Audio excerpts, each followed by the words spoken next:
ngelarang lu buat hiring ya. Iya benar. Untuk start awal lebih baik lu pakai yang retaining back office ini. Iya. Sehingga lu udah matangin produk, lu dapetin offset yang jelas, lu bisnis udah matang, baru lu mau in-house gak apa-apa.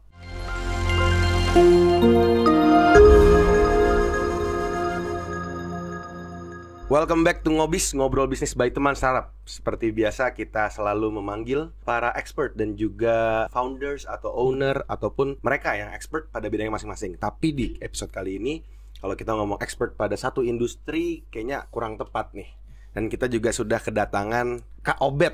Betul. Kak Obet Nego Parasian. Betul. Gue panggil lu nama gak apa-apa nih ya? Santai, kita sumuran. Oke, kita sumuran. Oke. Bet, boleh gak sebelumnya lo kenalin dulu diri lu dan kira-kira sebenarnya apa sih ini? Lo tuh dari mana sih? Jadi sebenarnya gue Obet Nego Parasian, background gue accounting tax dengan latar pendidikan ditambahin manajemen bisnis. Di sini gue lagi ngebangun startup namanya Efisien. Efisien ini kita bisa dibilang manajemen services lah. Manajemen services di mana perusahaan-perusahaan ini yang biasa dipakai sama corporate gede lah. Kalau lo tahu McKinsey, BCG segala macam, Boston. Nah itu kan manajemen services. Dia menjual services dengan multiple yang lini bisnis yang berbeda-beda. Ada accounting, ada tax segala macam. Nah kita di sini ngebantu supaya teman-teman UMKM ini juga punya fasilitas yang sama, punya akses yang sama lah dengan services yang biasa dipakai sama perusahaan-perusahaan gede. Karena apa? Karena manajemen services ini biasa dipakai untuk second opinion sama para founder. Supaya apa? Supaya keputusan yang diambil tuh nggak bias. Gitu. Nah sebelum lebih seru lagi nih gue ngomong, gue dulu pernah terinvolve dalam salah satu perusahaan mungkin serupa. Dan yang gue temukan nih ya, ini mungkin teman-teman juga relate di yang lagi dengerin nih para founders. Kadang-kadang ngomongin manajemen ini jadi kayak penting-penting gak penting buat mereka. Tadi lo sempat ngomong kalau ada beberapa consulting company nih buat perusahaan besar, McKinsey atau misalnya yang lain gitu, BCG gitu. Sebenarnya berarti is it safe to say kalau Efisien ini McKinsey untuk para startup dan juga UMKM atau gimana sih? Kita want to be. Ya, kalau kita ngomongin level sama McKinsey belum lah, masih terlalu dini lah. Tapi want to be, karena apa? Karena perusahaan UMKM ini kan GDP Indonesia tuh hampir lebih dari 90% dari UMKM. Betul. Gitu. Jadi perusahaan-perusahaan ini kebanyakan UMKM yang omsetnya di bawah 4,8 miliar. Betul. Yang gimana market ini sebenarnya bisa banget nih dibantu nih sama manajemen service ini. Gitu. Tapi kalau kita ngomong manajemen service, ini yang mungkin gue alamin juga. Banyak orang yang punya pendapat nih kayak Gak gitu ngeh gitu terhadap adanya service ini. Taunya kalau ngomongin social media management tahu, marketing agency, branding agency tahu. Tapi kalau kayak ngomongin consulting, second opinion, mereka tuh nggak ngerti sebenarnya. Dan padahal kalau kita lihat juga nih Efisien, kalau nih di websitenya ada business administration, corporate service, legal, HR sama insurance wealth management service.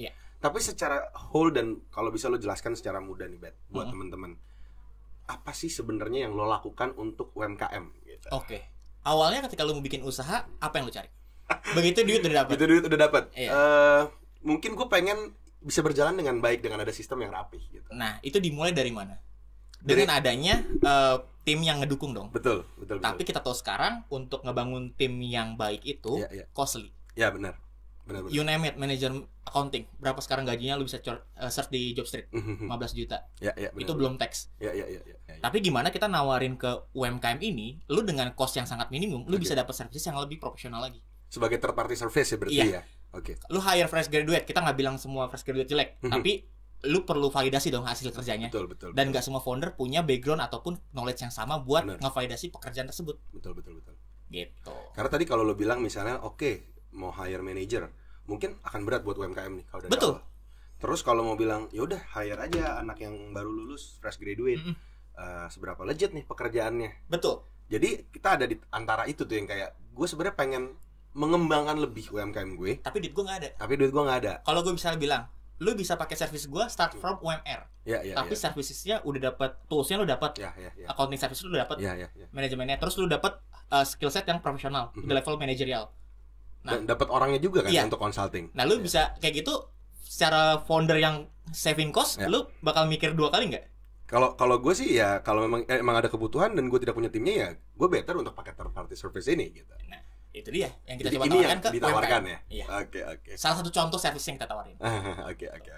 Berarti kalau misalnya saya kita ngomongin manajemen lah gitu.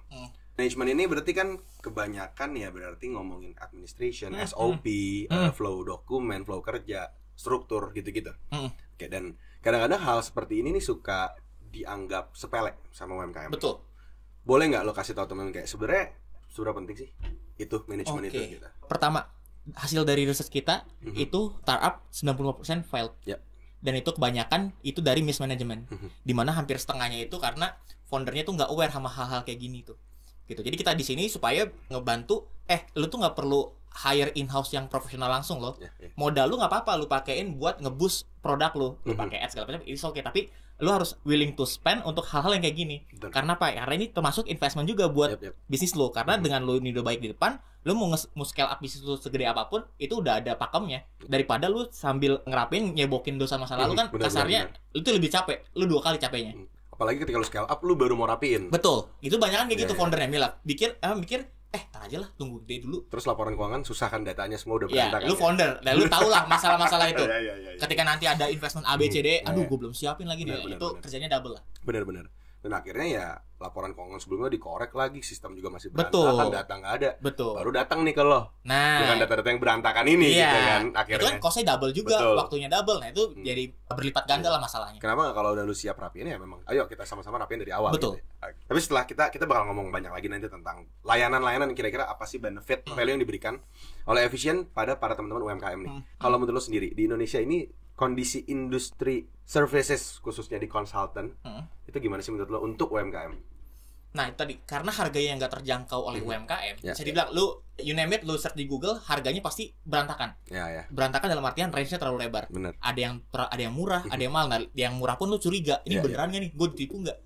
Nah, ini di mana kita di sini supaya nggak jadi benchmark market juga, gitu. Dengan service ini lu bisa harga sekian, gitu. Karena kalau pas gue masukin profesional yang register di tempat kita lihat, harganya lebar banget nih. Benar.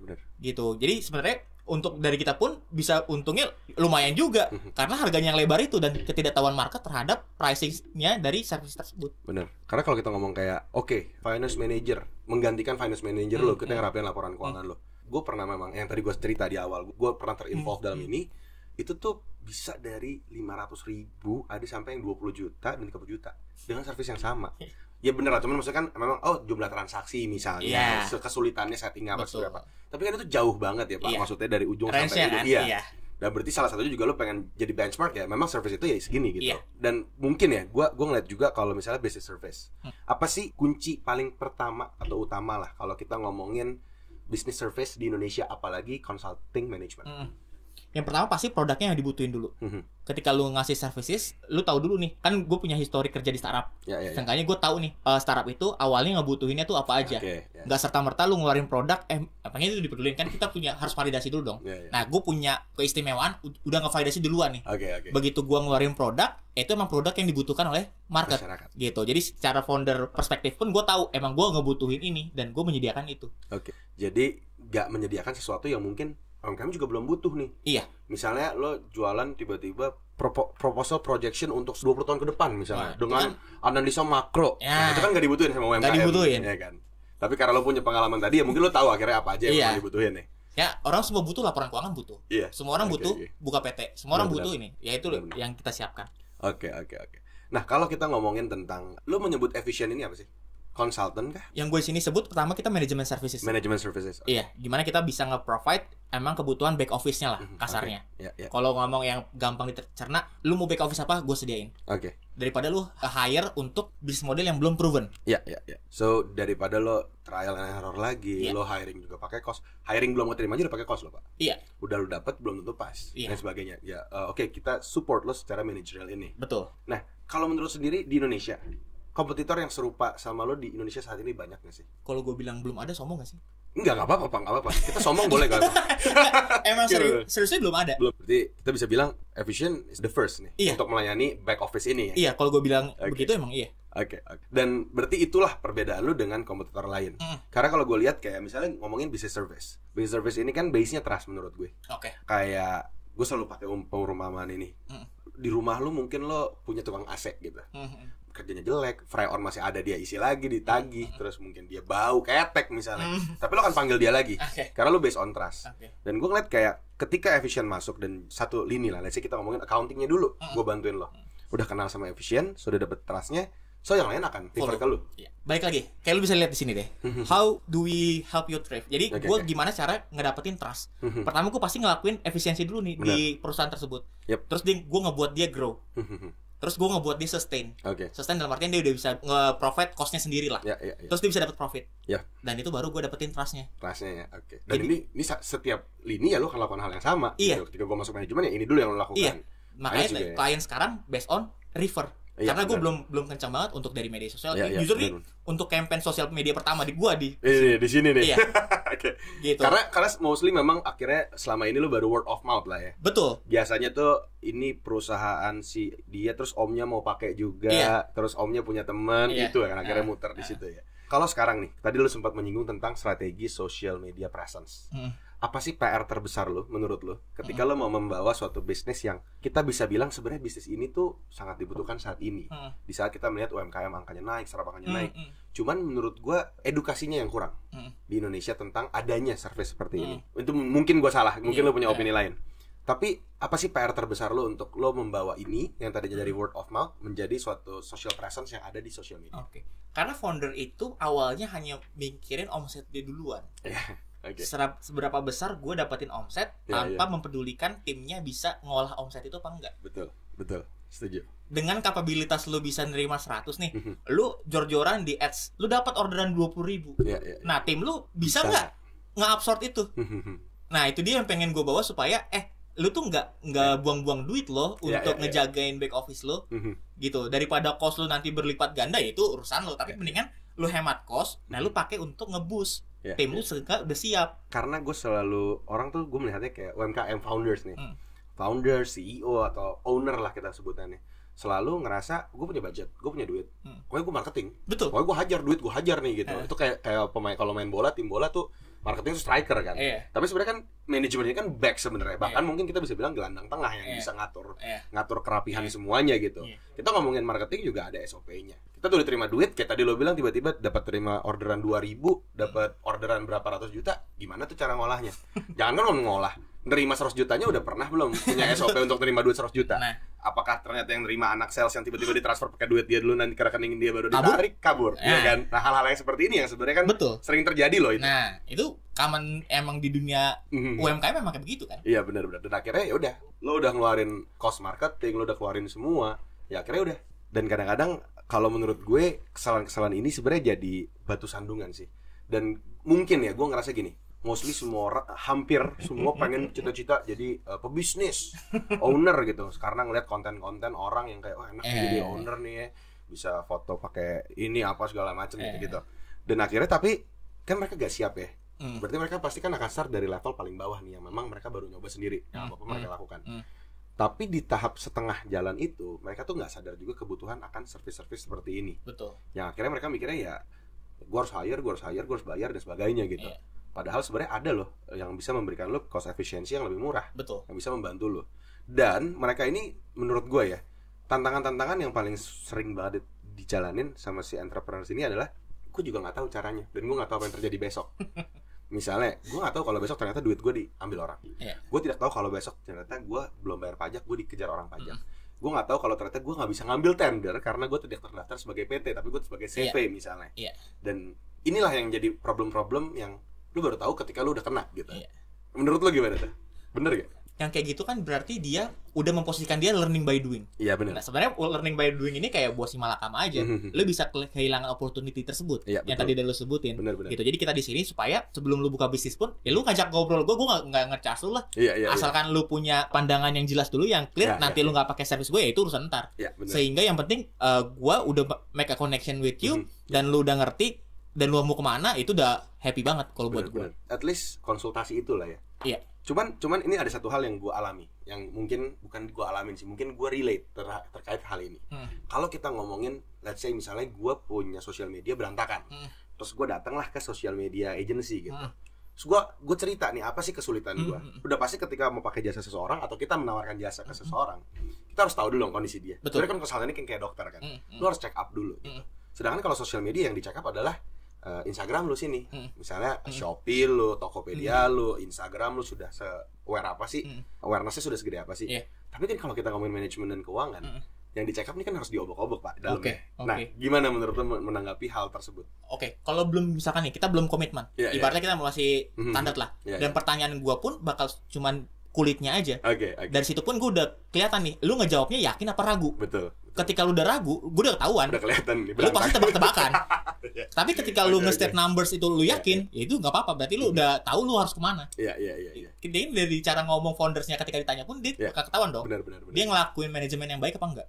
Dan pertanyaan-pertanyaan simpel kadang-kadang yang mungkin kayak, emang sekarang omsetnya berapa? Misalnya ya sekitar ya gitu. Kalau lu sekitar berarti lu nggak punya laporan keuangan.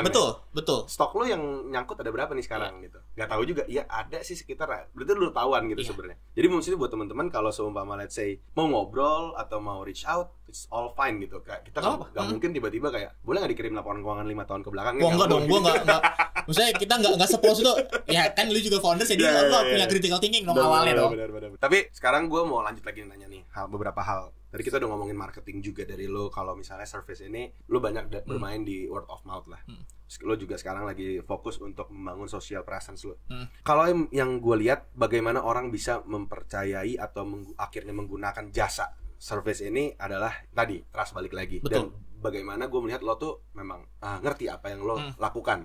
Apa aja sih dampak positif yang mungkin para pelaku bisnis ini bisa dapatkan ketika mengetahui dan memahami adanya manajemen service atau menggunakan bahkan gitu. Selain tadi cost efficiency misalnya. Pertama itu bakal ngebuat lu growth lebih cepat. Ketika lu paham dengan cost efficiency, lu bakal paham bahwa hiring itu nggak sekedar hiring. Itu harus diperhitungkan. Karena tim yang semakin gemuk itu bakal menghambat growth sebenarnya. Gitu. Ketika lu mau manuver kemana, terlalu banyak gerbong yang lu bawa. Ketika lu bisa growth, lu bisa sustain nih. Dengan income yang lumayan, dengan cost yang rendah, itu kan berarti lu bisa sustain nih. Dengan tutup mata. Dengan itu bisa lu adain efisiensi sedikit, lu bisa dapat profit. Gitu. Jadi sebenarnya itu kayak rantai makan aja. Lu harus kemana dulu nih awalnya nih. Baru nanti yang lain bakal ngikutin. Di antara bisnis service dan administrative tools yang ada nih, sebenarnya apa sih service yang paling benefit atau bermanfaat untuk diketahui sama founders? Ini banyak orang yang nggak tahu dan sebenarnya cocok buat lo. Sebenarnya gue punya services namanya back office retaining. Apa tuh? Jadi gimana gue udah nge-provide semua keperluan back office lo. Contohnya? Dari accounting, legal, tax, HR sampai pembuatan dokumen lah. Gitu. Tapi lu dengan cost yang lumayan, yang sangat-sangat murah. Gue udah 3 kali nih. 3 kali? Berarti serius nih ya? Iya. Jadi misalkan nih, kalau gue kasih contoh, gue kasih lu services harganya 8 juta. Tapi lu bisa dapat accounting services, tax, HR, legal. Ini bentuknya konsultasi kah? Saran udah kah? pekerjaan. Gue kerjain gitu. Outputnya ada. You get things done berarti ya. Tapi dengan limitasi jam tertentu. Misalkan, benar. lu hire manager legal kan lu nggak tiap hari nge-review dokumen legal dong. Bener gak? Apalagi UMKM ya. Nah, misalkan gue kasih harga yang tersebut, gue kasih nih, untuk yang legal gue kasih 10 jam konsultasi ya. Terus yang ini gue kasih sekian ya, ini sekian ya, ini sekian ya. Jadi gimana? Emang udah kebutuhan dia. Daripada bukan gue ngelarang lu buat hiring ya. Iya, benar. Untuk start awal lebih baik lu pakai yang retaining back office ini. Sehingga lu udah matangin produk, lu dapetin omset yang jelas, lu bisa udah matang, baru lu mau in-house gak apa-apa. So you pay what you need lah ya. Iya. Jadi kayak nggak over. Iya, nggak over kayak. Misalnya, mungkin teman-teman di sini ada yang mikir, ya hiring aja, gue punya duit ya silahkan itu back to you lah. Tapi kalau kayak tadi, gue ngeliatnya kayak back office service ini ya memang kan kadang-kadang dibutuhin ya. Kayak UMKM tiba-tiba baru pernah harus menandatangani kontrak kerjasama yang tadinya belum. Lu mau review kemana nih? Iya kan gitu. Lu mau nanya siapa? Oh ternyata gue bisa pakai jatah tadi, limitasi jam tadi. Terus misalnya gue mau ngomongin tentang pendaftaran izin lagi, misalnya FNB, BPOM apa segala macam. Gue bisa dari bantu lagi gitu. Dibanding kayak gue harus nyari lagi sendiri dan sebagainya gitu. Dan kalau misalnya gue harus langsung hire anak legal baru lulus atau misalnya legal officer kan berat ya Pak ya, gitu kan. Lu founder dan lu aja ngomongnya berat kan? Iya berat, jujur berat, pasti berat. Kayak tadi 4 divisi aja udah berapa kan? Iya benar. Kali aja UMR 4 kali 4 udah berapa gitu. Kan udah too much buat lo. Service ini menurut gua cocok sih buat orang-orang yang mungkin baru mulai gitu. Tapi gua ngerasa mungkin gini ya, ini mungkin kok kesannya kayak jualan, tapi menurut gue gini, actually ketika lo coba lakukan itu, sebenarnya ada satu hal positif yang lo akhirnya tahu seberapa sulit sih pekerjaannya, seperti apa sih pekerjaannya, dan ketika memang ada yang lo butuh, silakan kalau lo memang mau in-house lagi nanti gitu. Betul. Atau memang, lo mau pakai service gue, tapi yang memang yang benar-benar spesifik, atau lo mau hire langsung, tapi at least ini kayak ada trialnya nih buat lo gitu. Betul. Dan lo tahu seberapa pentingnya dan sebagainya gitu. Nah, sebenarnya kalau kita ngomongin efisien, berarti efisien ini saat ini sudah mulai untuk membantu dan sudah banyak membantu para UMKM dan small business owners ya. Nah, menurut lo sendiri keberadaan efisien nih sebagai business service lah, itu apa sih yang mau lo tuju gitu? Oke. Pertama yang kalau secara perusahaan kita yakin bisnis ini bakal ngebantu mayoritas UMKM yang ingin mulai. Yang mulai dulu deh, nggak usah yang punya omset. Yang ingin mulai sehingga dia tahu nih path-nya dia mau kemana. Gitu. Dan nanti dalam jangka waktu dekat kita bakal ngerilis fitur kita yang udah web base. Gitu. Jadi emang kita udah siapkan supaya kita bisa visibility-nya lebih lebar lah ke market. Karena kalau cuma refer to kentang juga nih. Ini bisnis yang menurut kacamata kita pribadi sebagai founder itu bisnis yang bagus dan opportunity-nya banyak. Kenapa nggak kita coba lebih masif lagi? Dan sebenarnya kalau sebagai konsultan lah kita bilang atau business service ini, sebenarnya ketika lu mengerjakan klien-klien ini maju, ya sebenarnya lu juga maju gitu. Jadi sebenarnya ini barang-barang lu membantu para teman-teman juga yang lagi usaha gitu. Nah, kalau misalnya gue tanya apa sih sebenarnya what's next lah di dekat-dekat ini untuk efisien yang mau lu lakukan gitu. Yang pertama kita justru tadi yang sempat gua hint, kita bakal ngeluarin services kita yang web based. Web based ini kita sekarang lagi ngerancang lah supaya teman-teman lebih efisien lagi nih menghubungin kita. Kalau sekarang mungkin via chat, dokumen via WhatsApp, kayaknya itu udah jadul deh. Gimana kita siapin web base supaya teman-teman langsung bisa engage ke kita lewat website tanpa harus japri-japri segala macam gitu. Kirim-kirim email udah basi lah. Gitu. Itu yang lagi kita siapin dalam kira-kira dalam jangka berapa lama nih? Q1 2022 lah. Q1 2022. Oke. Kita lagi bentar lagi lah ya. Iya. Terus ada lagi nggak nih incoming days nih? Kalau yang incoming days mungkin kita bakal banyak untuk masuk ke sosial media. Gitu, supaya kita visibility-nya udah tahu dulu di market gitu. Karena kayak bilang tadi, kita awalnya cuma based on trust nih. Rekomendasi lah, lu punya teman, dia punya teman segala macam. Kita pengen coba visibility kita lebih luas lagi di media. Boleh nggak sih lo ceritain, mungkin nggak usah sebut mereknya ya, mungkin lo pernah bantuin klien atau gimana? Apa sih common mistakes yang akhirnya lo kerjain gitu? Ini karena ketika ngomongin service kayak gini, itu lucu-lucu ya kejadian. Betul. Pertama, ada yang masalah duluan di merek. Karena kita bisa service di merek, mereka itu nggak bisa ngajuin karena udah dia pakai duluan, udah daftarin orang iseng. Terus ada juga yang dikejar-kejar sama pajak. Dia udah masuk ke, kan kalau KPP itu ada AR, dia ada target penerimaan pajak kan. Nah, ini salah satu klien gue juga udah daftar hitamnya dia lah. Udah ke hint terus nih. Gimana sih gue mau hemat tax, gue mau tax planning, kita juga bisa ngerjain soalnya kayak gitu-gitu. Jadi yang common mistake yang dilakukan oleh sebenarnya orang yang dapat durian runtuh pun ada. Gitu. Yang kayak gitu-gitu yang bisa kita bantuin nih supaya lu bisa, kan tax itu kan lu bisa mengurangi tapi nggak bisa nol. Betul. Gitu. Bukan dicurangin ya, sekali lagi maksudnya kita bisa memakai strategi. Planningnya seperti apa? Itu namanya ada tax planning kan. Kita tuh lagi banyak ngebantuin orang-orang kayak gitu. Gitu. Jadi yang sekarang lagi fokusnya kayak gitu sambil kita nyiapin capital lah. Karena kita masih non investment, kita masih ongoing sendiri, yang udah dapat profit, kita bakal bantu orang lebih banyak lah. Dan hal-hal ini yang kadang-kadang bikin lo seru aja dan semangat juga buat jalanin ini. Betul. Karena ngelihat orang-orang yang sayang banget lo kena karena ini gitu. Kan kalau kita berhasil juga dia bakal refer to teman-teman yang lain kan. Benar. Karena sebenarnya mungkin terakhir gue melihat kayak service business administration service ini yang kayak advisory pasti penting. Tadi orang ketiga, lo ngomong sama CFO lu aja mungkin dia akan bias karena dia di dalam. Betul. Ketika lo di luar, ya lo benar-benar objektif melihat sesuatu. Takut dipecat deh kasarnya. Iya, lo takut dipecat. Dan kalau misalnya lo mau bukan ngatain ya, lo mau bilang kalau ini jelek ke CEO-nya, ya lo akan bilang jelek. Gua nggak ada urusannya, lo ngomongin mencat gua nggak ada kepentingan kan. Iya benar, nggak ada kepentingan. Terus accounting financial report udah nggak usah diomongin lah ya. Ngomongin internal audit itu kadang-kadang ya hal-hal yang kayak gitu yang karena tidak pernah diaudit inilah yang jadi masalah gitu. Dan masih banyak ya tax, business continuity dan internal control nih, ada beberapa service yang gue tuh relate tapi orang banyak yang masih kurang ngerti sebenarnya dan nggak paham pentingnya ini gitu. Jadi gue sarankan teman-teman boleh untuk melihat lah di Instagramnya tadi di mana bro Obed @efficient boleh dicek, dan di website juga nih di efficient.com teman-teman bisa ngecek kebutuhan-kebutuhan yang mungkin sebenarnya lu pasti butuh gitu, cuman lu nggak tahu aja kapan. Betul. Yang pertanyaan terakhir, kapan sih orang menurut lo, kapan waktu yang tepat untuk memulai memahami hal-hal ini dan menghubungi third party service seperti ini? Ketika lu mikir mau pengen buka bisnis sih.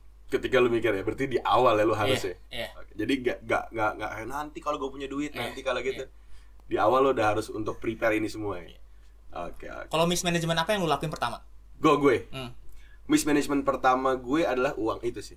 Finance accounting tuh udah paling parah pak, gue kacau. Gue dulu ngerasa kayak ya namanya gue baru lulus ya waktu itu, terus gue kayak apa sih accounting yang gue catat. Lo tau pak, gue 6 bulan jalan itu cuma arus kas bro, mampus ya. Lu nggak tahu lu punya aset berapa, lu punya ini berapa, lu nggak tahu kan? Iya, terus gue tuh pakai salah satu accounting software. Yang gue pikir udahlah nih bayar berapa sih, 99.000 gitu. Gue catetin, gue sama Kevin berdua partner gue, yaudah lu tahu gue cuman narik data dari bank gue integrasin ke sini, bahkan gue tidak menginput. Gokil gitu, gue cuma narik transaksi itu dari situ, terus udah ada selisih gue transfer.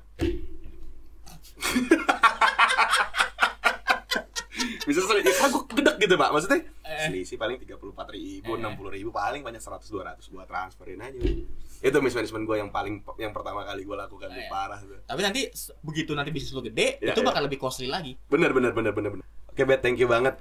Sama-sama, udah mau kasih. Hadir dan udah mau sharing. Gue banyak relate sama apa yang lo ngomongin, dan gue tahu banget ini sebenarnya kebutuhan yang sebenarnya orang tuh harus mengerti tentang ini.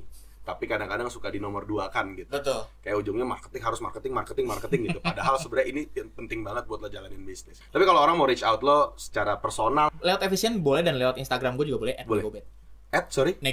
Negobet. Iya. Oke, boleh dicek, dan di Instagram juga kita munculin di sini. Thank you banget, Bet. Thank you juga tim Efisien udah mau main sini. Mantap. Semoga Efisien dengan rencana-rencananya yang udah lo sebutin tadi, mau launching di Q1 2022, sosial media lo bisa berjalan dengan baik. Amin. Thank you founders for listening. Mungkin kita ketemu lagi di podcast selanjutnya. Bye-bye.